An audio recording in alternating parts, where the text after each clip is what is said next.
সকাল সকাল চোখ খুলেই দেখি মা এত সুন্দর ব্রেকফাস্ট বানিয়েছে। আমার প্রিয় শীতের ফুলকপি দিয়ে আলুর তরকারি, তার সাথে রুটি। আমি এই তরকারিটা খেতে বেশ ভালোবাসি, তাই হয়তো বা মা বানিয়েছে। তার সাথে যদি একটু ধনেপাতা দেওয়া যায় তাহলে তো আর কোনো কথাই নেই। তবে রেসিপি তোমাদের সঙ্গে এখন কয়েকদিন শেয়ার করতে পারছি না, কারণ আমার শরীরটা খুব একটা বেশি ভালো না। তারপরে ঘরদোর পরিষ্কার করলাম, বিছানাপত্র উঠালাম। এত সুন্দর বিছানাতে রোদ পড়ছিল, মনে হচ্ছিল আবার ঘুমাই। দুপুরবেলাতে মা রান্না করলো পোনা মাছের ঝোল আর শাক। ভিডিও শ্যুট করতে গিয়ে অনেকটা দেরি হয়ে গেছে, তাই মা একটু ভাত খাইয়ে দিল। বাবানকে খাইয়ে ঘুম পাড়িয়ে তারপরে আমি স্নান দান করে আসলাম।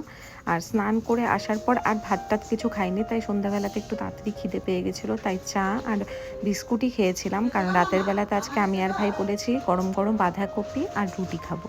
তো মা বললো তাহলে একটা একটা ডিমের পোচ বানিয়েও খেয়ে নিস। তো যাই হোক, আমার ভাই তো খুব খুশি হয়ে গেল, কারণ আমার ভাইয়ের এটা প্রিয় খাবার।